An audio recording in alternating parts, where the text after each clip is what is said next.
Well, hello everyone. This is Shao.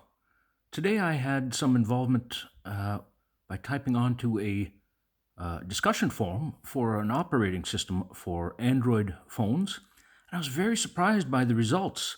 And I'd like to share the situation with you so that you can be amused or curious or stimulated by it, uh, or maybe you even have some feedback that you could share. Uh, so what I'd like to do is I'd like to read two of my all of the discussion items that I've put on this forum, uh, including two previous ones. Uh, what I'll try to do here is use chronological order. So the context here is an operating system called GrapheneOS, and it's especially known for an emphasis on security and privacy. And so I've been using that on an Android phone for quite a while, but I'll share a bit more about that in a moment. So on August 11th, I started a topic called Dev Tools with Vanadium, assuming I'm pronouncing the latter correctly. And I typed, "Good day. Does Vanadium on GrapheneOS support being debugged by a Google Chrome DevTools running on a nearby computer if USB debugging is enabled? This is a common feature for Google Chrome on mobile devices. I searched and found one forum item that seemed similar, but its results appeared to have a focus on a Brave browser instead of Vanadium. Thank you for your time." And then that same day, later on, I didn't receive an answer, and it was just such a trivial question that I decided to just try it and see. And so I replied, I typed, "Try it and see seems to yield yes, I've now discovered. I've had lots of DevTools crashes while doing so, but that's not to lay any blame." And then another community member gave a thumbs up, and the caption is that they liked that post. And then I left it alone. That was the end of that. So moving along, in September, on September 11th, 2024, I typed, this is a fairly long-winded one, "Good day. As some of you know, Google Maps' timeline feature is undergoing a change. Data will be transitioned away from Google-hosted and towards each device having the Maps app. Google is issuing warning email and visiting the timeline feature outside of the app, inside of a web browser, yields a prominent warning. One of the articles is here," and I made a link out of the word "here.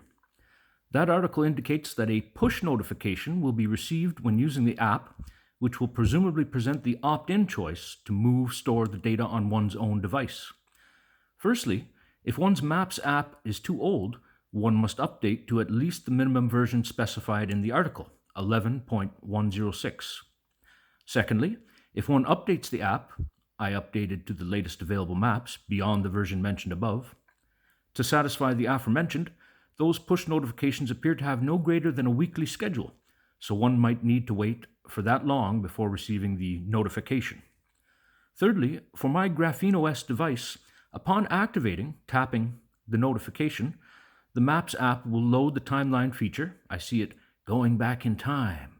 But just as soon as it's loaded, a 'can't open timeline on this type of device' message appears, along with other text explaining that the device isn't supported. This message is incorrect because the timeline feature works just fine. It seems that this message is simply what is yielded when something goes wrong while using the timeline feature. Presumably, what's supposed to happen is after loading the timeline feature, some page will arrive and will probe about whether or not I want to move, or store my timeline history on my device. I've never seen the actual step, so I don't know for certain. I can't reach that stage. I tried using Logcat to investigate, and it seems that Maps tries to engage with a Vanadium web view and experiences an error. I'm not certain of the relevance of," and then I shared an error log in the same post, and then I go on. "I'm not certain of the relevance of the above, but it was consistent for each attempt. Other detail was also present, including an SQLite unique constraint error. I reluctantly tried updating my Google Pixel 6a to the latest version of GrapheneOS, but the situation did not change after that. As usual, every software change can result in a cascading failure.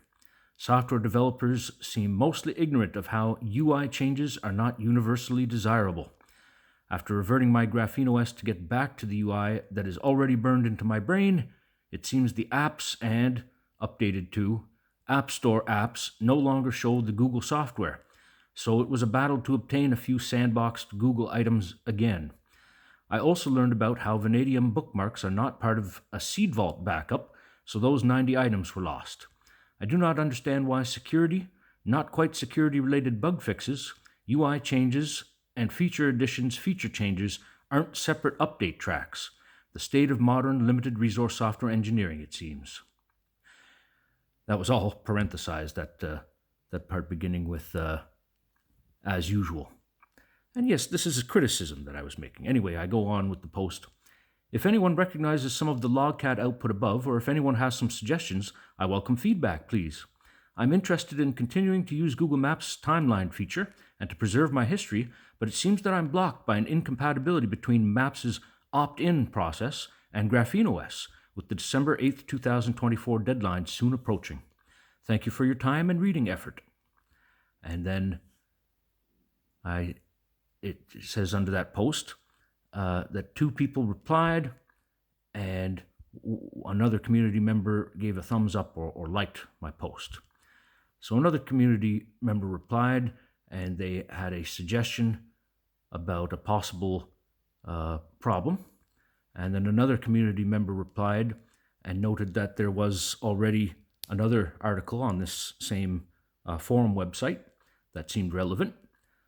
And they indicated that they didn't have this problem and that some other folks on GrapheneOS didn't have this problem. So then, that was all in September. So then today I followed up to that, and I replied to one of those posters that had replied. I typed to them, "Yes, I should have mentioned that I had already encountered the discussion you've linked to. To follow up, just before the cutoff time, I tried one final update of Google Maps and the problem persisted.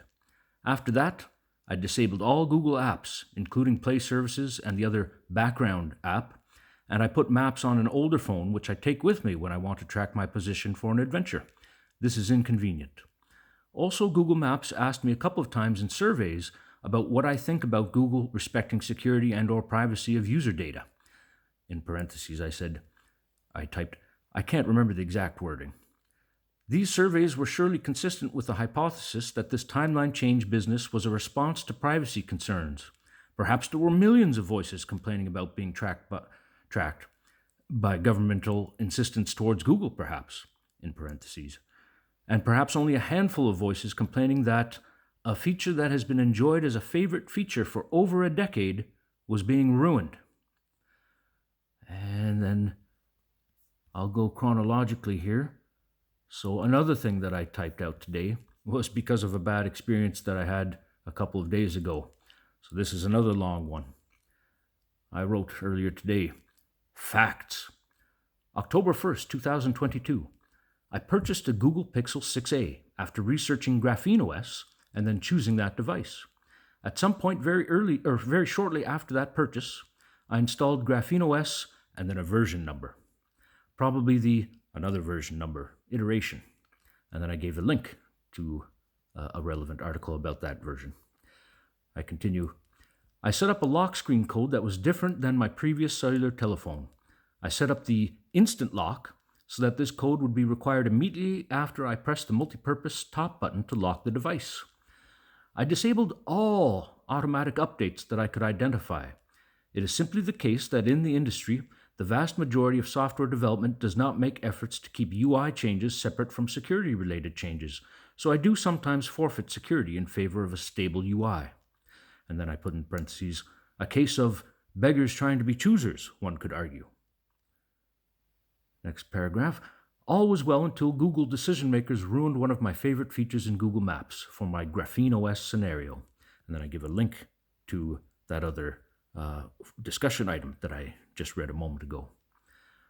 September 9th, 2024.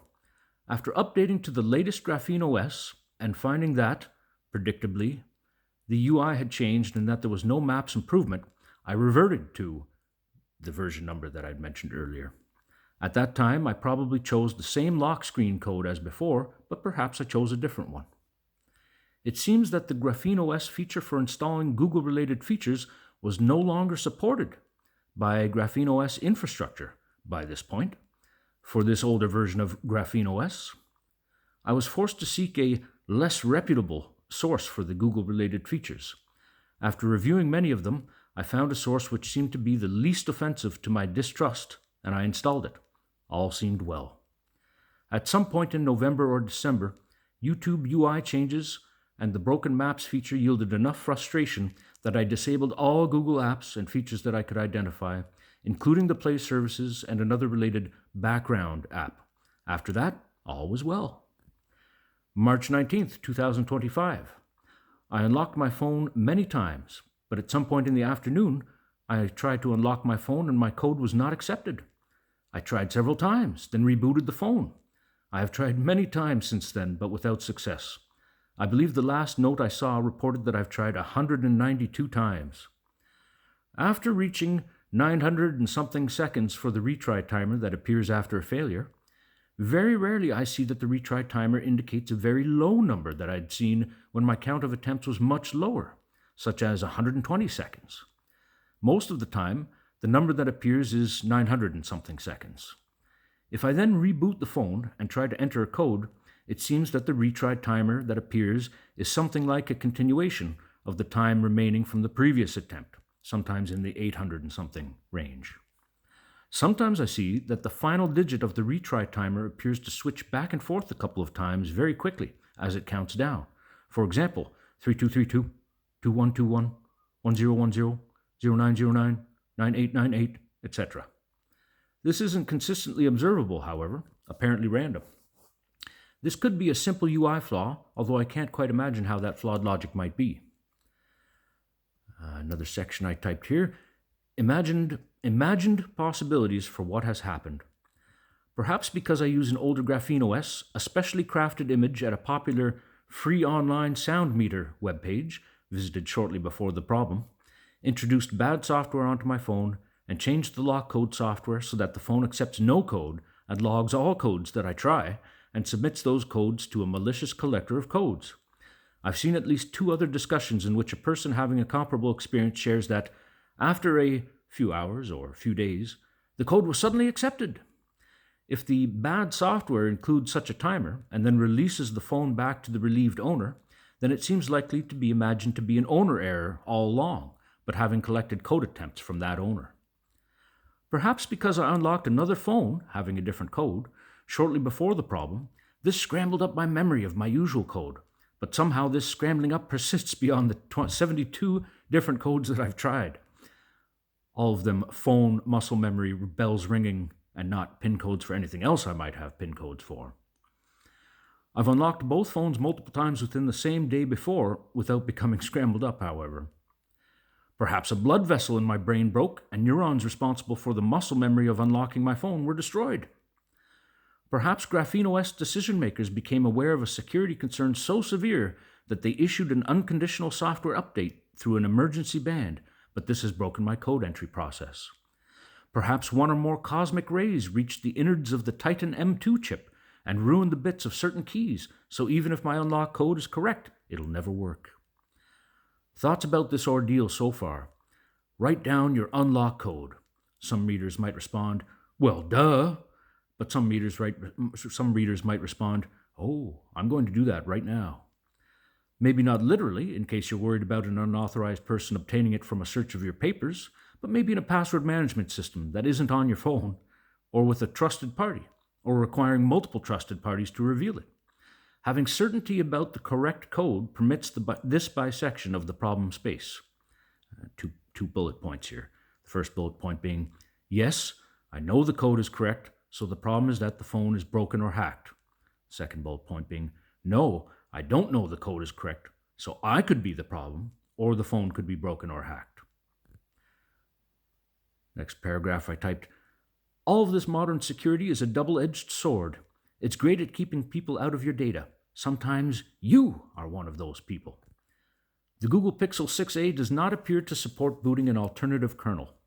Normally in a case of potentially catastrophic data loss, I'd take a DD copy of the storage block device and deal with it later. For example, with other older phones, I could boot TWRP, make a DD copy, install a new operating system on the phone, erasing the data.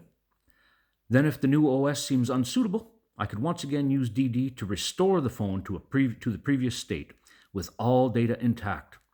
Not only does the Pixel 6a not appear to support fast boot kernel, that's a command, but TWRP doesn't support the Pixel 6a anyway. Having no DD, I can have no snapshots of known good states for this phone. Not only that, but the fancy chips, like Titan M2, imply that storage keys might not even be stored on the disk. Having the disk is not enough to represent the state of the device. During the October Maps ordeal, because I could not use DD, I used Seed Vault to try to back up my data before I upgraded the GrapheneOS version. Since I do not have two Pixel 6a devices, I was unable to fully test the restoration and I had to cross my fingers. I was disappointed by the results. Most of the apps, including Google apps, did not correctly restore to an installed state. Some apps were restored, but their data wasn't restored. The contents of a Seed Vault backup is not at all easy to work with from a computer. An unofficial extraction tool exists, but one doesn't get a directory of files as they appeared in the FS on the phone. I would score Seed Vault at a notch above useless, since I believe it did restore some pictures. For contrast, when I restore a DD backup of an old phone to that phone, the phone is as it was on the day I took the backup. Fortunately, at least one popular, privacy-oriented messaging app has decent backup and restore features, although not for their computer-based variant. I was also surprised to learn that Vanadium history isn't something that can be backed up nor restored by design. Back up your data at least once per week. Also during that October ordeal, I decided to back up my data more frequently than I had been. That frequency wasn't great enough, since I now have no access to recent data that I wish I had access to. Maybe the unlock timer UI isn't representing whatever timing representations the Titan M2 is keeping track of. So maybe many of my attempts have failed because the UI did not indicate a distinction between retry timer is still in effect versus the attempt has been tried and rejected by Titan M2. I've read about the retry timer here, and I share a link to a GrapheneOS article about the retry delays. It's not clear to me why the UI isn't indicating retry in 1 day after my 192 attempts, but is indicating 900 and something seconds at the most. Either I've misunderstood something, or that article isn't applicable to my device, or the UI isn't accurate, or the phone has been hacked and the code entry is malicious software. Assuming that there is a flaw with the UI which is misleading me, I will ensure that I wait a full 24 hours in between my next attempts. Despite 2 nights of sleep so far, I haven't woken up with the unlock code muscle memory suddenly restored with great certainty. Assuming that I've forgotten for now, maybe it'll come to me someday in the future. But it seems that if I want to preserve this data, I'll have to set this phone aside and use another phone for productivity. I must have unlocked this phone at least 40 times per day since I bought it, so it's very surprising to suddenly lose this. Maybe if I had fingerprint unlock, I'd have some alternative. Why would anyone ever want to submit their fingerprint to any software that they hadn't written themselves, though, or lack imagination regarding finger choppers breaking down the door? I appreciate many features of GrapheneOS. Here is another similar discussion, and I share a link to another article on the forum in which somebody else, a few other people, had mentioned that their PIN suddenly didn't seem to work, and some of them said that it came back. Now, a while after that, I got a reply from a user named GrapheneOS, and it quoted some of the sections of my message that I just read a moment ago, and then had some responses. So to the paragraph, I disabled all automatic updates that I could identify, etc., that I had written.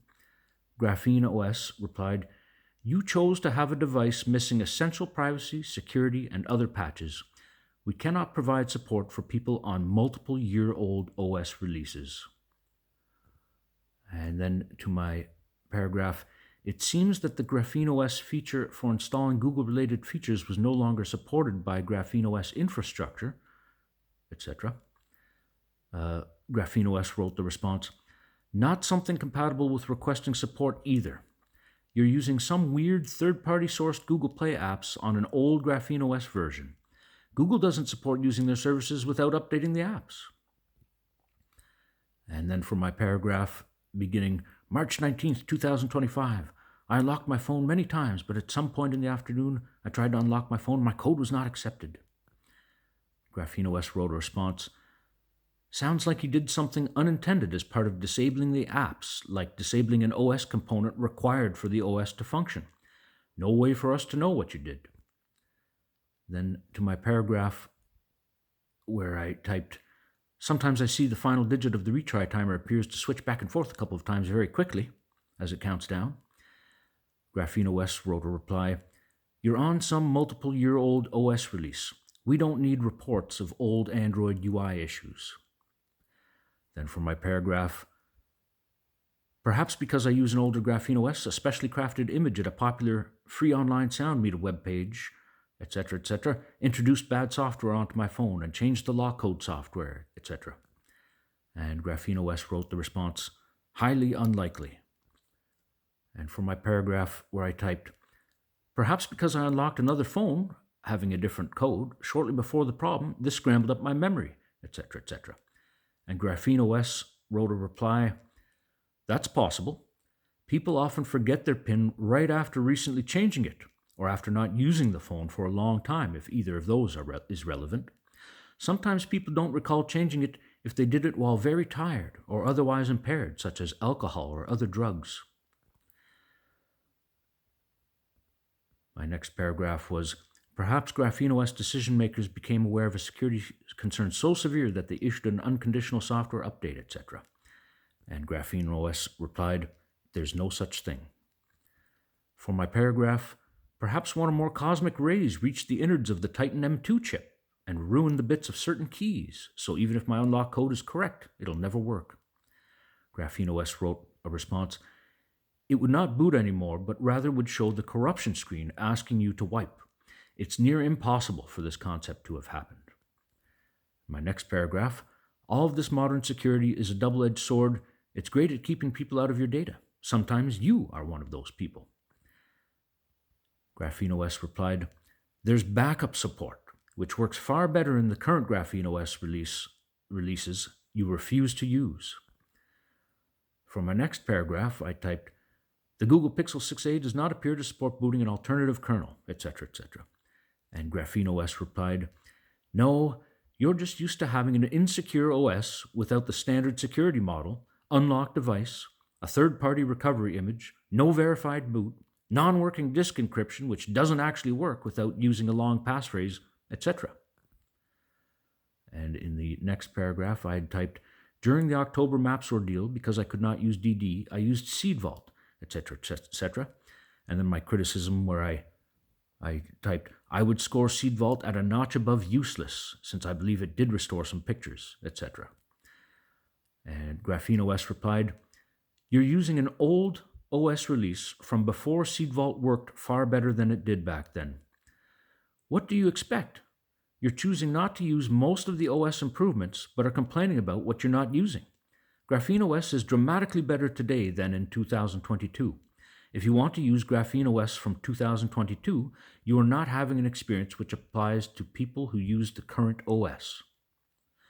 In my next paragraph, I typed, maybe the unlock timer UI isn't representing whatever timing representations the Titan M2 is keeping track of, etc. GrapheneOS replied, no, it is a UI showing the timer from the secure element as reported by it to the OS. My next paragraph, I'd typed, maybe if I had fingerprint unlock, I'd have some alternative, etc., etc. GrapheneOS replied, you leave your fingerprints on everything you touch, including the phone. It is not much of a secret.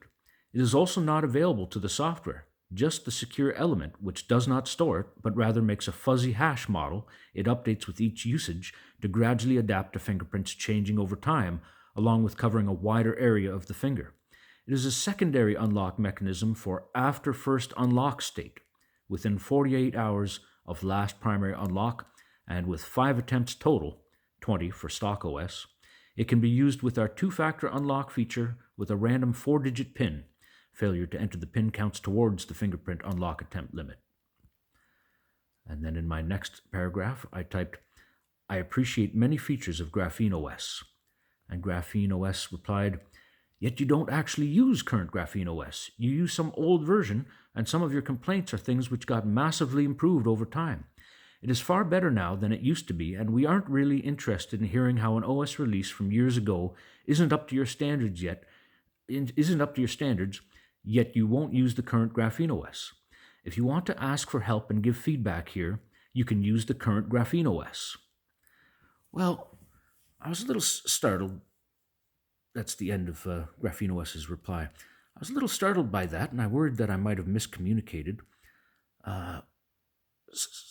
But let me read you what I wrote in reply to that, because I was concerned that this communication wasn't going in a positive direction. So I typed out this long-winded response. Thank you for your response, GrapheneOS. I must admit that given that my 2 other forum discussions have just been locked, perhaps what I've typed has offended one or more GrapheneOS folks. What can I type and or do to try to repair the relationship? The obvious answer is use the latest GrapheneOS, it seems, but that has challenges which I'll explain later on. In one of the now locked topics, I was simply asking a question, then shared a self-answer, which someone else in the community liked. Then a response from today seems to be that if I don't use the latest GrapheneOS version, I should not participate in the forum. That face wasn't typed into my message. I'm just making it now. In another of the now locked topics, I explained that I had indeed updated my GrapheneOS version to the latest one available for my device, which then involved obtaining the Google features via that latest GrapheneOS's Google fetching features, but that Google Maps' timeline feature still didn't work. Perhaps that was somehow unclear from my message. Later in that same topic, I'm accused of going on an ignorant rant and attacking GrapheneOS and software developers without understanding how it works. Perhaps that response might be viewed in a different light, given the clarification of my previous paragraph just above. I don't think that's a fair characterization. I haven't intended to attack anyone. I'm unsure if some of the imagined possibilities I shared in the top message from today might have been offensive, but they weren't meant to be. I'm sure that many GrapheneOS users are distrustful of other parties. That's probably why they appreciate the efforts, time, and money spent by GrapheneOS folks towards extra privacy and security. The imaginary scenarios were intended to be aligned with other scenarios that I've read in other discussions. They weren't accusations, which is why I used the word imagined. I appreciate your kind response, no such thing, in quotation marks in parentheses, to one of them, which provides clarity for the community and for the curious. I am a software developer since roughly 1991. I'm also a person who has major struggles with UI changes. I'm sure that there are many reasons for why much software these days mashes UI changes with security changes, but that causes me no end of grief. Please forgive me for occasionally voicing this concern to other software developers at relevant times. Someday, maybe they'll be received well. I'd be delighted to enjoy the latest fruits of GrapheneOS relative to security. Unfortunately, these do not appear to come separately from UI changes. As an example, the unlock code entry dots are circles on my old GrapheneOS, but changed to pointy shapes in the latest Pixel 6a GrapheneOS in October. In response to third-party sourced Google Play apps, I've tried to clarify the situation above. I did try the latest GrapheneOS and thus the latest Google Play software. In October, it didn't help Maps, so I reverted GrapheneOS. I shared the timeline in today's first message. I disabled all Google items in either November or December. I do not perceive a relationship between that activity and my sudden grief 2 days ago, unless there was a ticking time bomb or an exploit caused by those disabled apps. I thought someone in the community here might respond with something like, "Ah, yes, the old pin screen with the weird countdown numbers. This is a known malware by celebrated hacker group X, and you've surely fallen victim to it, doubtless due to your old GrapheneOS version." Or with something like, "Ah, yes, looking carefully, I see that this fluctuating countdown timer is still the case today. Neat. What a minor UI quirk, though." I'm sorry if this was perceived as a gripe about GrapheneOS. It wasn't. In response to highly unlikely, as you doubtless know, image processing vulnerabilities come along from time to time, and not even all that long ago. CVE-2023-41064 is a recent example for a different platform. And then I shared a link to that vulnerability article, to an article about that vulnerability. So that imagined scenario was just a whimsical example. These imagined scenarios were just that, imagined, and not projected as reality, nor accusatory of GrapheneOS incompetence. In response to used to having an insecure OS, what I'm used to is laptop and desktop and data center computers, having trust keys on a chip, adjusted through a password-protected interface, where those keys are used to verify boot payloads, which then boot an OS which requests another password for LUKS-protected data. This is a clean separation between the data and the machine, and so yes, the data can be placed into any other machine and accessed, if the data password is known. If the standard security model, in the context of GrapheneOS and/or Android, is that the device should be a single point of failure for the accessibility of the data, then yes, I guess I'm not used to that. Given some of the responses, it seems that I jumped into GrapheneOS too early. That is, I got used to the UI before backup restore features were ironed out, and now that they have been, I can't access those features without also confronting all the UI changes that will have come along for the ride. Why are Androids and cellular telephones appearing to depart further and further from the laptop and desktop computer ecosystem, despite these former devices also being computers? I want my data to be conveniently accessible in a non-Android Linux. SeedVault only appears to have unofficial relatives for plain Linux. Why doesn't it produce a .tar.gz.gpg file, or some other format that standard Linux tools can manipulate with ease? Why does it require an already distrustful user to download unofficial software in order to get at their precious data? Please note that I'm not actually asking this paragraph's questions with the hope of a response to them. They probably belong in a different topic after I am positioned to satisfy the "I'm using the latest GrapheneOS" condition. What I'm trying to do is to share context about the harsh score that I gave to SeedVault. I'm sure that SeedVault developers worked and continue to work very hard, and that their efforts